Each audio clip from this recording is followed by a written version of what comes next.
بسم اللہ الرحمن الرحیم۔ السلام علیکم۔ سورہ کوثر ایک ایسی سورہ ہے کہ جو بڑی فضیلت والی اور برکت والی ہے۔ جو شخص اس سورہ کو کسی مقصد کے لیے پڑھے گا، اللہ تعالیٰ اس کو اس کے مقصد میں ضرور کامیابی عطا فرمائے گا۔ اور آج کے زمانے میں ہمیں اس سورہ کو پڑھنے کا اہتمام کرنا چاہیے، اور اس کے کیا فائدے ہیں اور ہمیں کیا ملنے والا ہے، اور اللہ تبارک و تعالیٰ ہمیں اس کے پڑھنے پر کیا عطا کرنے والا ہے۔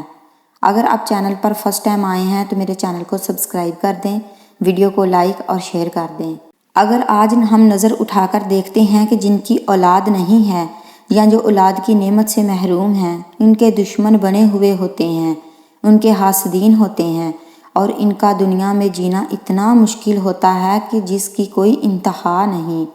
بھئی اگر اولاد نہیں ہوئی کسی بیماری کی وجہ سے، کسی مصلحت کی وجہ سے، اور یہ تو اللہ کا حکم ہوتا ہے، اللہ جسے چاہے اولاد دیتا ہے، اور دعا ہے کہ اللہ تبارک و تعالیٰ جتنے بھی لوگ اولاد کی نعمت سے محروم ہیں تو اللہ رب العزت انہیں نیک صالحہ اولاد عطا فرمائے۔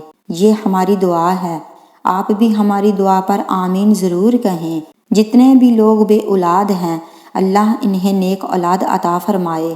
جن کی اولاد نہیں ہوتی نا، تو عورتیں ایک عورت کو طعنہ دیتی ہیں اور اس کا جینا مشکل ہو جاتا ہے۔ اپنے گھر میں بھی باہر نکلتی ہیں تو ہزاروں عورتیں ان کو مشورہ دیتی ہیں کہ فلاں کے پاس جایا جائے، فلاں کے پاس علاج کروایا جائے، اور اس عورت کو اتنا تنگ کر دیا جاتا ہے، وہ سوچتی ہے کہ آخر میرے ساتھ یہ کیوں ہو رہا ہے، یعنی کہ ہر طرف سے اسے مشورہ دینے والے مل جاتے ہیں اور حسد کرنے والوں کو موقع مل جاتا ہے۔ دوسری طرف دشمنوں کو موقع مل جاتا ہے کہ اس کی نسل تو ختم ہو چکی ہے، اب تو یہ کچھ بھی نہیں کر سکتے۔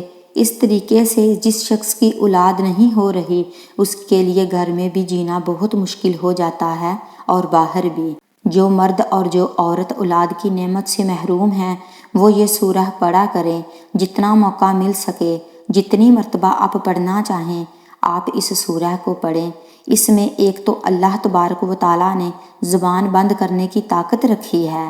اگر آپ اس سورہ کو ہر نماز کے بعد 3 مرتبہ پڑھنے کا معمول بنا لیں، اگر تہجد میں بھی آپ کے لیے اٹھنا آسان ہے تو تہجد میں 7 مرتبہ یا 11 مرتبہ اس کو پڑھ کر اپنے اوپر دم کرنے کا اگر معمول بنا لیں، تو اللہ کی قسم آپ اس چیز کو یقین کے ساتھ جانیے گا کہ اللہ تعالیٰ دشمنوں کی زبانیں بند کر دے گا کہ جنہوں نے بے اولاد کا جینا جو ہے وہ مشکل کر دیا ہے۔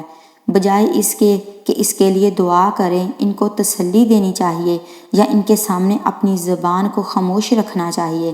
پتہ ہے، معلوم ہوتا ہے کہ بھئی اس کی اولاد نہیں ہو رہی کسی بھی وجہ سے، تو پھر فالتو میں پھر ان کو مشورہ دینا، دعائیاں بدلوانا، ادھر ادھر کی چیزیں یاد کر کے ان کو کہنا یا ستانا، یہ بہت ہی بد اخلاقی والی بات ہے، کسی کا دل توڑنے والی بات ہے۔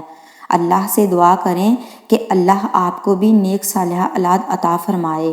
اس طریقے سے دعا کریں، اچھے اخلاق میں اور اچھے انداز میں، بجائے اس کے جو ادھر ادھر ڈاکٹروں کی طرف ان کی رہنمائی کریں۔ یہ تو ظاہری طور پر ہوتا ہے، اندرونی اعتبار سے تو بس یہ ہوتا ہے کہ ایک مذاق بنا لیا جائے یا 2-3 عورتیں بیٹھی ہوں ان کے سامنے اس کو ذلیل کیا جائے۔ یہ ایک غلیظ اور سب سے گندی حرکت ہے ہمارے اس معاشرے کی، جو ہمیں سمجھنی چاہیے۔ ہمیں اپنے اندر ایک اخلاق پیدا کرنا چاہیے کہ وہ بھی اللہ کی مخلوق ہے، ہم بھی اللہ کی مخلوق ہیں۔ اللہ نے ہمیں بھی انسان بنایا ہے اور اسے بھی انسان بنایا ہے۔ اللہ نے اس کے اندر بھی دل رکھا ہے اور ہمارے اندر بھی دل رکھا ہے۔ تو کتنی تکلیف پہنچتی ہوگی اس وقت کہ جس وقت کسی کے لیے ایسے الفاظ ادا کیے جائیں۔ تو جو اولاد کی نعمت سے محروم ہیں تو وہ اللہ تبارک و تعالیٰ سے دعا کریں، اور حضرت ابراہیم علیہ السلام کی سیرت کو تو ضرور یاد رکھیں کہ وہ پیغمبر ہیں، نبی ہیں اور اللہ کے لاڈلے بھی ہیں، اللہ کے پیغمبر ہیں، اور بڑھاپے میں جا کر ان کو اولاد کی نعمت ملی۔ تو ہمیں حضرت ایوب علیہ السلام کی سیرت کو اپنانا ہے اور ان کی دعا ہمیں اللہ سے مانگنا ہے۔ اللہ ہمیں نیک اولاد عطا فرما دیجئے۔ تو نیک اولاد دینے والا اللہ ہے، اور اس موقع پر ہمیں کئی مرتبہ شیطان ہمارے دل میں، نفس میں، کانوں میں یہ وسوسہ ڈال کے چلا جاتا ہے۔ کبھی شیطان خیالوں کے ذریعے وسوسہ ڈال کے ایمان خراب کرتا ہے، اور کبھی لوگوں کے ذریعے سے ہمارے ایمان کو خراب کرواتا ہے اور ہمارے ذریعے سے شرک کرواتا ہے کہ فلاں کے پاس چلے جاؤ، فلاں بابا کے پاس چلے جاؤ، اس طرح سے ہمارا ایمان بھی خراب کر دیا جاتا ہے۔ تو قرآن کریم ہمارے پاس میں ہے، اور اللہ تعالیٰ اس قرآن کریم کی برکت سے ہمیں وہ ساری نعمتیں عطا کر دے گا کہ جس کا دشمن اندازہ بھی نہیں لگا سکتا کہ اس کو اتنا کیسے مل گیا۔ اور اللہ تبارک و تعالیٰ نے اس سورہ کے اندر اس چیز کا وعدہ فرمایا ہے کہ اِنَّ شَانِئَکَ هُوَ الْأَبْتَرُ۔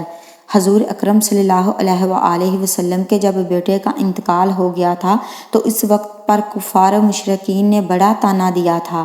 تو ہم اپنے نبی کی سیرت کو یاد کریں کہ میرے نبی کے بیٹے کا انتقال ہوا، کفار اور مشرکین نے میرے نبی کو ستایا، میرے نبی کو طعنہ دیا، برا بلا بھی کہا، اور ایسا کہا کہ آپ کی تو اب نسل ختم ہو چکی ہے۔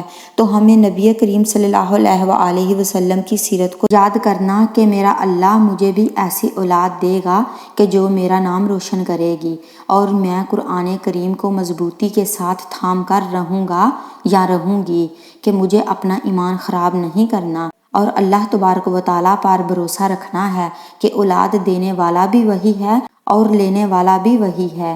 اس طریقے سے جو لوگ صاحب حیثیت نہیں ہیں، یا مال کی وجہ سے بڑے تنگ دست ہیں، مال کی وجہ سے بڑے پریشان ہیں، یا ان کے رزق میں برکت نہیں ہوتی، یا ان کا کاروبار نہیں چل رہا ہوتا، یا کوئی تجارت نہیں مل رہی، اسی طرح سے آمدنی ہمارے پاس نہیں ہے، یہ سورہ اس کے لیے بڑی باکمال بن سکتی ہے۔ اِنَّا أَعْطَيْنَاكَ الْكَوْثَرَ، کہ ہم آپ کو حوض کوثر دے دیں گے، ہم آپ کو حوض کوثر عطا کریں گے۔ آپ کی امت آئے گی اور وہاں اس کو پانی پلایا جائے گا، تو جو شخص اس کو پڑھے گا اللہ تبارک و تعالیٰ اسے مال کی کثرت عطا کر دے گا، لیکن شرط یہ ہے کہ ایمان مضبوط ہو۔ ہمیں قرآن کریم کو چھوڑ کر ادھر ادھر نہیں جانا چاہیے، شرک کی طرف نہیں جانا چاہیے، ہمیں کفر کی طرف، ہمیں شیطانی وسوسوں میں نہیں آنا، چاہے ہماری پوری زندگی مصیبتوں میں گزر جائے۔ یہ آسان ہے کہ اس سے ایک آدمی کفر اور شرک کر کے اپنے آپ کو جہنم کے حوالے کر دے، اپنے آپ کو اللہ کے غضب کا حقدار بنا دے۔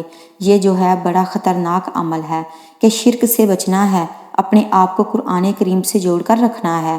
اور رمضان المبارک کے اس مہینے میں اللہ تعالیٰ دعا ضرور قبول فرماتا ہے، تو اپنی حاجت کے لیے، اپنی صحبت کے لیے خصوصی طور پر یہ دعا کریں کہ اے اللہ تو میری حاجتوں کو اور میری تمناؤں کو پورا فرما دیجئے۔ اگر کوئی صاحب اولاد نہیں ہے تو یہ دعا کرے، اے اللہ تعالیٰ مجھے نیک صالحہ اولاد عطا فرما دیجئے جو میری آنکھوں کی ٹھنڈک ہو، جو میرے دل کا سکون ہو۔ تو اس طریقے سے دعا کریں اور اللہ سے دعا کریں کہ اے اللہ لوگوں نے مجھے بڑا ذلیل کر رکھا ہے، بڑا بدنام کر رکھا ہے، میرا جینا مشکل ہے، میرا باہر نکلنا مشکل ہے، میرا گھر میں بھی رہنا مشکل ہو چکا ہے۔ اے اللہ آپ کے لیے مجھے اولاد عطا کرنا کوئی مشکل نہیں ہے، مجھے اولاد کی نعمت سے نواز دیجئے۔ اس طریقے سے دعا کریں گے تو اللہ تبارک و تعالیٰ ہماری دعائیں ضرور قبول فرمائے گا۔ اور جو صاحب حیثیت، صاحب مال نہیں ہیں، مال کی ضرورت ہے، کاروبار کی ضرورت ہے، تو بھی اللہ تعالیٰ سے یہی دعا کریں۔ امید ہے بات سمجھ میں آ گئی ہوگی۔ اللہ کریم عمل کرنے کی توفیق عطا فرمائے، آمین۔